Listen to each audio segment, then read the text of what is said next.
Alors que nous continuons dans cette petite série sur le thème de prendre courage, j'aimerais maintenant vous lire un texte que nous rencontrons en Nombre, chapitre 13 et versets 17 à 20. Nombre 13, versets 17 à 20, donc je vous le lis. Moïse les envoya pour explorer le pays de Canaan. Il leur dit, montez ici par le midi et vous monterez sur la montagne. Vous verrez le pays, ce qu'il est, et le peuple qui l'habite, s'il est fort ou faible, s'il est en petit ou en grand nombre, ce qu'est le pays où il habite, s'il est bon ou mauvais, ce que sont les villes où il habite, si elles sont ouvertes ou fortifiées, ce qu'est le terrain, s'il est gras ou maigre, s'il y a des arbres ou s'il n'y en a point. Ayez bon courage et prenez des fruits du pays. C'était le temps des premiers raisins. Donc là, nous voyons Moïse qui est donc aux portes de la terre promise. Nous savons qu'il ne va pas y entrer, que c'est Josué qui va lui succéder. Et donc Moïse va, dans ce passage, demander au peuple, notamment aux espions, de regarder un petit peu ce qui se passe en terre promise. Et nous voyons qu'il donne des instructions très précises. Et ça, c'est intéressant parce que certains pourraient dire, mais comment se fait-il finalement que Moïse ait voulu que l'on espionne le pays? Marcher par la foi, c'est peut-être simplement avoir confiance en Dieu et ne pas faire plus, attaquer par exemple les ennemis et puis sans forcément faire un petit reportage avant. Mais en réalité, la vie chrétienne et la foi, ce n'est pas mettre de côté notre intelligence. Dieu va utiliser nos dons, nos aptitudes et des informations aussi pour agir en conséquence.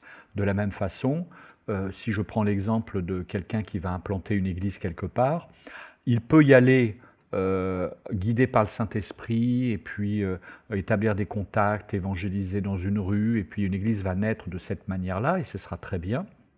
Mais ça ne l'empêche pas non plus d'étudier, c'est-à-dire d'étudier la ville, quelle est la sociologie, quelle sorte de groupe de gens je peux toucher, quel est le tissu économique, quels sont les problèmes, quelles sont aussi l'aide qu'on pourrait apporter aux gens. Donc on peut aussi utiliser des statistiques ou des informations pour aborder certaines personnes. On peut aussi se dire que tel ou tel groupe d'individus va être plus sensible sur tel ou tel sujet quand on va essayer d'amener l'évangile.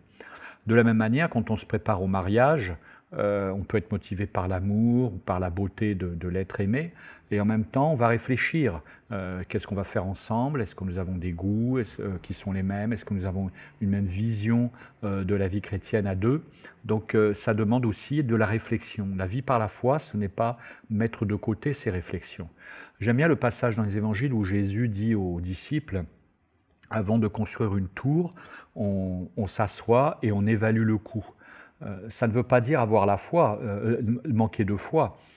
Si le coût est énorme, ça ne veut pas dire qu'il faut s'arrêter.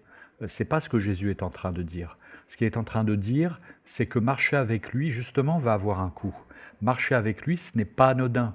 Marcher avec lui, ça signifie peut-être vivre des pertes. Et parfois, on n'ose pas quantifier les pertes. Et quand ces pertes arrivent, par exemple l'abandon d'un emploi ou le fait qu'on affiche des convictions et que parfois ça va se retourner contre nous, est-ce qu'on va accepter ces pertes-là? Donc, des fois, c'est bien de les évaluer avant, de dire Seigneur, oui, j'accepte ces pertes d'avance, même si elles n'arriveront peut-être jamais. Et donc Jésus nous encourage à nous asseoir et d'évaluer le coût pour qu'ensuite, alors qu'on a évalué le coût, alors on peut se tromper peut-être un petit peu, mais en tout cas, si on a un peu une idée de ce que ça peut coûter, et si on dit oui à Jésus, ça veut dire qu'on dit oui en toute connaissance de cause, et non pas de façon un petit peu désordonnée, et sans aucune information et sans aucune conscience un petit peu de ce qui est en train de se passer. Et donc, c'est ce que fait Moïse en fait. Moïse va envoyer des espions parce que même si lui, il sait que la terre leur appartient et que l'Éternel leur a donné, néanmoins, il va y avoir des stratégies à établir, à élaborer, de l'organisation aussi à faire. Donc, en plus, il demande plein de questions. Hein. Comment est le terrain? Comment sont les villes? Si elles sont fortifiées ou pas? Si les gens sont nombreux ou pas? Et en même temps, tout en donnant des indications sur ce qui pourrait être un obstacle à l'invasion, il en profite pour dire ayez bon courage et prenez des fruits du pays. Sous-entendu, les fruits existent, puisque Dieu l'a promis, puisque Dieu a annoncé que c'était un pays où coulait le lait et le miel. Ce qui fait que Moïse ne sait pas quels peuvent être les obstacles, et c'est pour ça qu'il envoie des espions.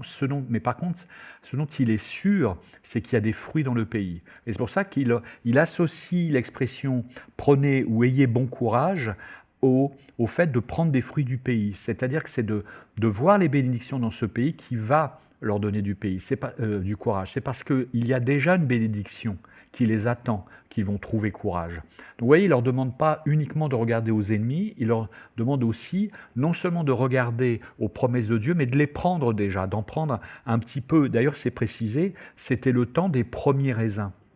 On peut imaginer que quelque temps après, alors qu'ils auraient dû normalement envahir le pays, ce qui ne va pas être le cas, il va y avoir une attente de 40 ans après, mais s'ils avaient envahi le pays, plus tard, ils auraient pu prendre le gros des récoltes. Mais là, il est dit, c'était le temps des premiers raisins. Et durant cette petite incursion, ils pouvaient prendre les premiers fruits du raisin et les apporter au peuple pour montrer la bénédiction de Dieu. Et vous savez, Moïse, on sait que c'est un type de la loi, mais aussi Moïse est un type de l'homme libre. Parce qu'il faut savoir que Moïse, à l'inverse du peuple, n'a jamais été esclave. On le sait, il a été élevé dans la cour de Pharaon, et puis ensuite, à cause de son meurtre contre un Égyptien, à l'âge de 40 ans, il est parti dans le désert, il est devenu berger, mais il n'était pas esclave.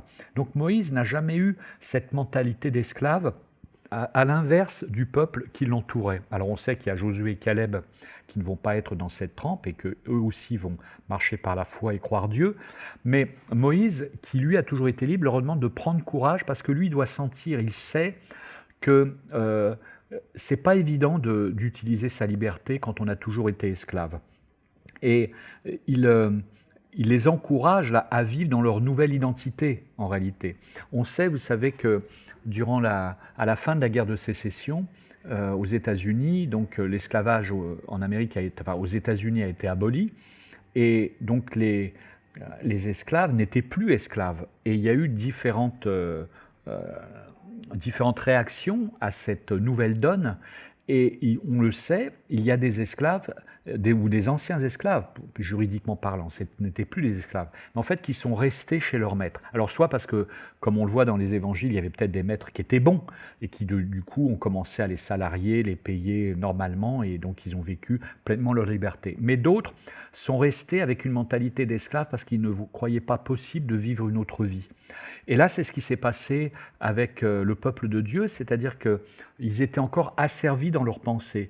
Les Égyptiens n'étaient plus là, mais ils étaient là dans leur tête. Les ennemis étaient dans leur tête. Et quand ils ont vu les géants, les Égyptiens ont été remplacés par ces géants. Ils n'ont pas réalisé que Dieu leur avait donné la liberté et la délivrance.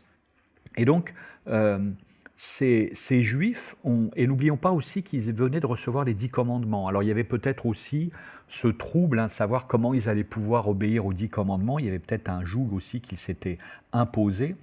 Et la clé, vous savez, dans la vie chrétienne, c'est que pour prendre courage, il faut réaliser, ou plutôt vivre dans la liberté qui nous a été donnée. C'est pas possible de prendre courage lorsqu'on est attaché. Vous savez, il y a dans l'Antiquité, ça soit sous les Romains, mais aussi sous d'autres peuples, d'autres nations, il y avait des prisonniers ou des esclaves qui avaient souvent été pris parmi les armées ennemies. Et par exemple, dans les bateaux, on attachait ces personnes aux rames pour pas qu'ils s'échappent, etc. Et on les forçait à ramer.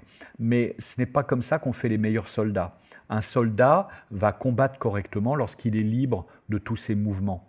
Et nous, c'est la même chose. C'est à la liberté que Christ nous a appelés. Ce n'est pas la liberté de pécher, justement, c'est la liberté de ne plus pécher, parce que le péché est un mauvais maître qui nous rend esclaves. Et alors que nous étions esclaves du péché, maintenant nous sommes libres. Nous sommes libres en Jésus-Christ.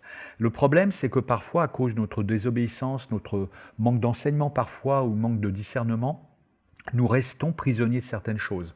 On peut être prisonnier de notre ego, par exemple, prisonnier de notre tempérament, prisonnier de notre colère, prisonnier de notre dépression, prisonniers de notre incrédulité, comme c'était le cas au temps de Moïse, prisonniers de nos convoitises. Et en réalité, Dieu veut qu'on se débarrasse de ces chaînes. Vivons la pleine liberté pour que nous puissions obéir à la parole de Dieu. Et donc, refusons tous ces jougs que Dieu ne veut pas. Parfois, c'est le joug de la famille. Tu n'as pas le droit de changer de religion, tu n'as pas le droit de vivre un christianisme différent du nôtre, tu n'as pas le droit, etc., etc. Ce joug de la famille, de la part des gens que l'on aime, peuvent être une forme d'esclavage qui nous empêche de vivre dans la liberté qui est en Jésus-Christ. Rappelez-vous, Jésus a dit lui-même que parfois notre famille va nous rejeter, mais qu'est-ce que l'on va préférer, Jésus-Christ ou notre famille? Donc on doit respecter la famille et en même temps adorer le Dieu vivant au travers de notre obéissance. Donc tout ça pour vous dire que prendre courage et pensons alors à ce qui ne s'est pas passé, puisque si ça s'était bien passé, les espions seraient revenus comme Josué et Caleb, pleins d'entrain, et ensuite ils auraient envahi le pays, ils auraient gagné, mais ce n'est pas ce qui s'est passé. Mais ce qui aurait dû se passer, et ce qui va se passer 40 ans après, c'est que le pays, la nation entière va se battre.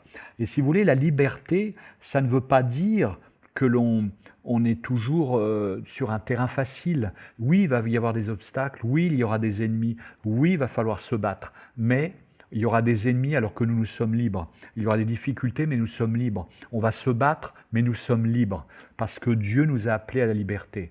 Il est impossible de prendre courage pour un prisonnier. C'est impossible de prendre courage pour un esclave. Mais en revanche, pour un homme libre, ce sont plein d'opportunités qui s'offrent à nous, dans la volonté du Seigneur. Que Dieu vous bénisse.